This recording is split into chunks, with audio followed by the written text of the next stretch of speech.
Elit Demokrat menegaskan pintu komunikasi terbuka bagi semua partai yang ingin menjajaki koalisi dengan partainya. Namun Demokrat belum memutuskan akan mengarahkan dukungan pada Pilpres 2019. Demokrat masih menunggu momentum yang tepat untuk menentukan pasangan Capres-Cawapres yang akan diusung. Elit Demokrat mengisyaratkan dalam forum Rapimnas Maret mendatang, partainya akan merumuskan langkah strategis pada Pilpres 2019. Sementara keputusan mengusung pasangan Capres dan Cawapres akan melihat hasil Rapimnas. Elit Demokrat kembali menegaskan komunikasi politik antara SBY dan Megawati masih terjalin baik dan tidak terganggu. Sementara itu, Wakil Ketua Umum Partai Gerindra Fadlizon mengatakan, Partai Gerindra hingga saat ini tetap memutuskan untuk tetap mengusung Prabowo Subianto sebagai Capres. Partai Gerindra tetap membuka komunikasi dengan semua partai, termasuk kepada PDI Perjuangan dan Demokrat serta partai lainnya. Gerindra sendiri menginginkan adanya presiden baru yang akan terpilih pada Pilpres 2019 mendatang. Di dalam demokrasi semua bisa terjadi, ya. Kalau misalnya memang AHY dipercaya menjadi wapresnya Pak Jokowi, tentunya kita semua juga ikut mendukung. Tapi yang jelas AHY-nya sendiri, kan begitu. AHY-nya, makanya saya menghargai karena Bu Megawati sebagai Ketua Umum PDI Perjuangan sudah mengutus Hasto dan Prananda Prabowo untuk melakukan komunikasi dengan AHY, Mas AHY. Jadi kita tentunya membuka begitu ya, meskipun Demokrat belum berkoalisi dengan siapa-siapa. Saya kira kalau bagi Gerindra kita solid akan mendukung Pak Prabowo sebagai calon presiden. Jadi itu harga mati ya, nggak bisa jadi cawapres. Jadi calon presiden lah. Kalau kayak itu udah ada kriteria cawapres, kalau Gerindra udah ada belum? Ya nanti pada waktunya kita melihat sekarang ini ya tentu sedang persiapan lah, ancang-ancang, dan akan duduk dan komunikasi politik dijalankan terus. Adi Chandra, Daniel, Jak TV. Ya, memang 16 bulan menjelang Pilpres 2019 tampaknya masih cair meski dua nama yang menguat walaupun trennya turun, tapi yang di Cawapres ini yang tampaknya sangat dinamis. Saya ingin Anda tadi berkomentar terhadap apa yang disampaikan oleh salah satu Ketua DPP atau Wasekjen ya dari Bu Nur Hayati Assegaf, Waketum ya.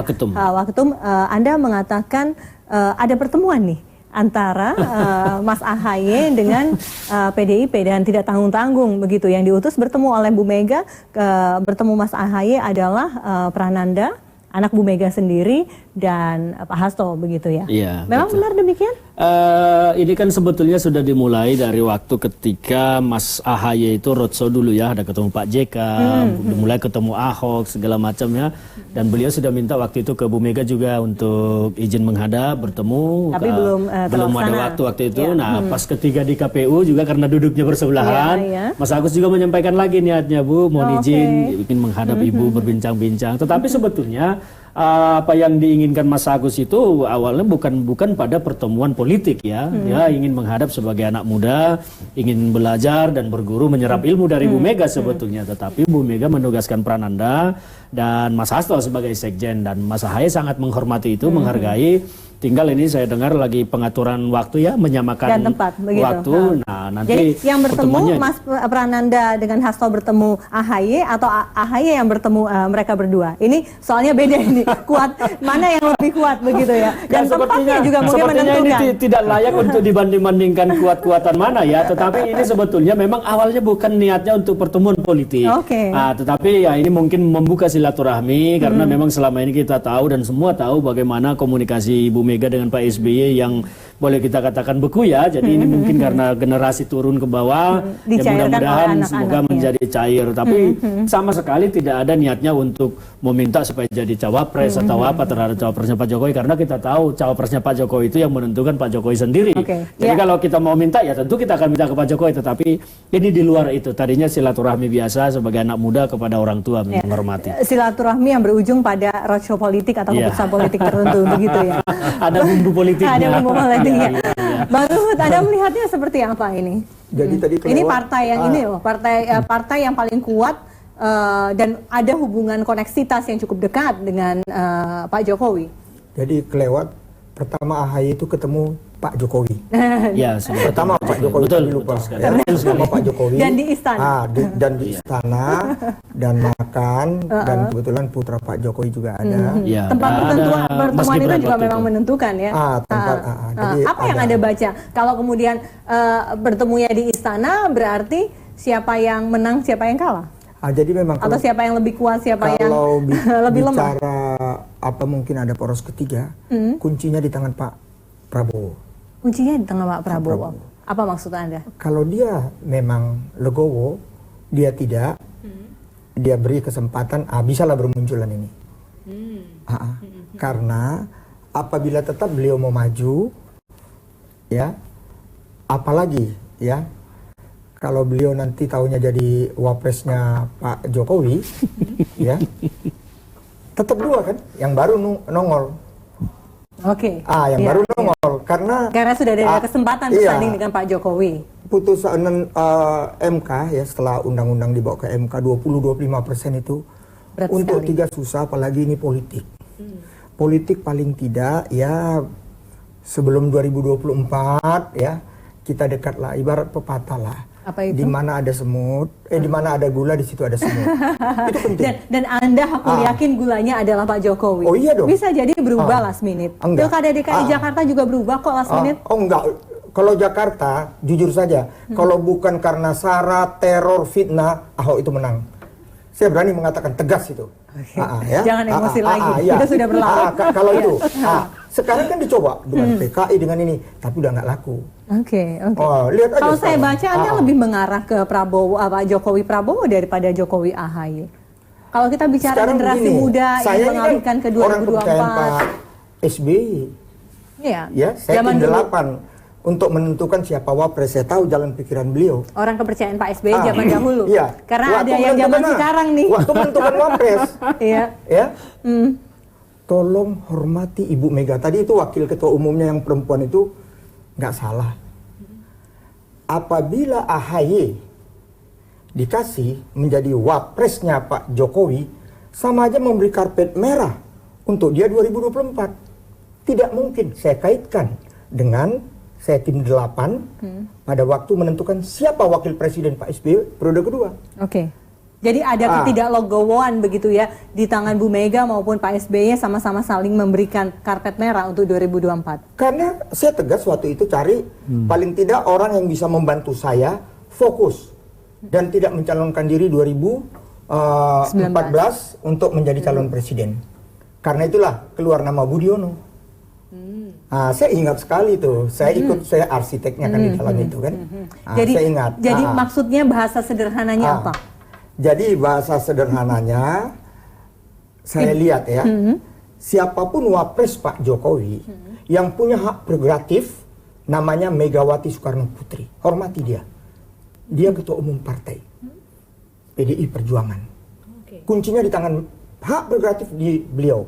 Pak Jokowi user. Beberapa nama itu sebagai user, mana yang dia mau nanti setelah mereka berdua. Antara Bu Mega dan Pak Jokowi ini nggak bisa dipisahkan, mereka mesra sekali.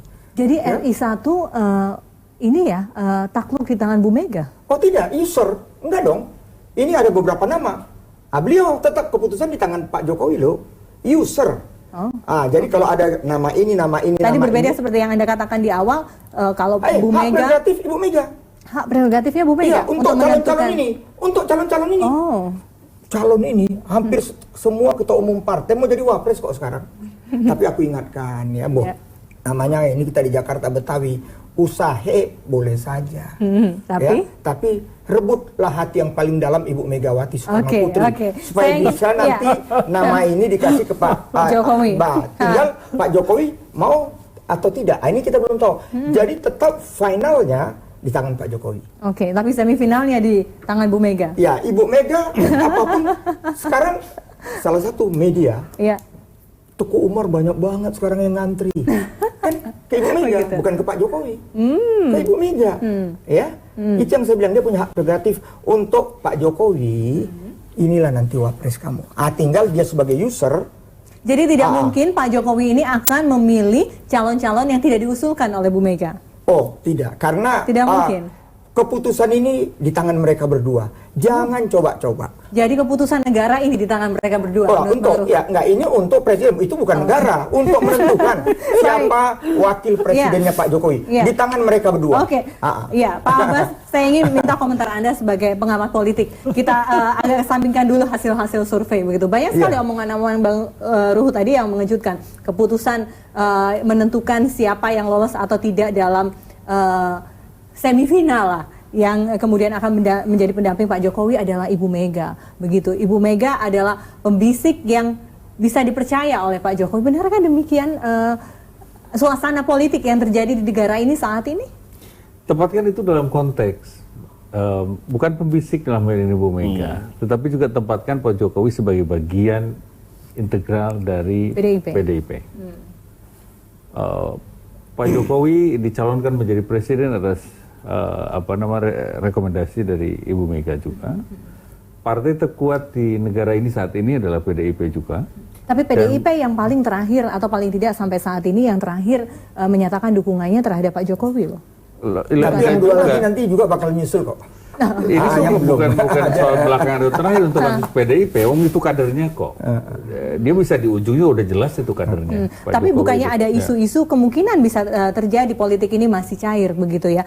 Pak Jokowi tidak akan didukung oleh PDIP dan PDIP akan memunculkan tokoh baru begitu. Itu kan yang berkembang dalam satu bulan itu memang spekulasi yang berkembang belakangan. Dan sudah dipatahkan oleh Rakernas ya. Dengan intensi untuk menghadapkan Pak Jokowi dengan Ibu Mega, menghadap-hadapkan seolah-olah kontras gitu. Padahal yang sesungguhnya itu Pak Jokowi sampai saat ini ada menjadi bagian tak terpisahkan dari PDIP. Oleh karena itu Pak Jokowi akan cukup mendengar, sangat mendengar keputusan yang diambil oleh partainya, dan termasuk dalam hal wakil ini. Dan ini sudah jelas PDIP dalam Rakernas yang kemarin memutuskan untuk tidak mengusung wakil dari dalam sendiri. Itu artinya keterbukaan yang ditunjukkan oleh PDIP dengan cara misalnya membuka kesempatan bagi siapapun yang merasa atau dinilai pantas mendampingi Pak Jokowi untuk dipertimbangkan bersama-sama. Nah, itu sebabnya muncul banyak sekali nama di luar saat ini, ketua-ketua partai mencoba melakukan mobilisasi opini, menaikkan posisi tawar begitu menaikkan posisi tawar dengan harapan akan dipertimbangkan oleh PDIP, oleh Ibu Mega, sehingga mungkin masuk dalam rekomendasi. Termasuk salah satunya AHY. Mungkin saja dalam hal ini, karena ini masih sangat terbuka. Tetapi tentu saja faktor konteks Pilpres saat ini tidak bisa diabaikan. Konteksnya adalah ini soal bagaimana menyiapkan keberlanjutan kepemimpinan nasional di 2024. Nanti kita bahas ya, Bang Abbas, bagaimana kemudian secara dewasa masing-masing begitu ya untuk mempersiapkan alih generasi politik di 2024. Tetaplah bersama kami akan segera kembali.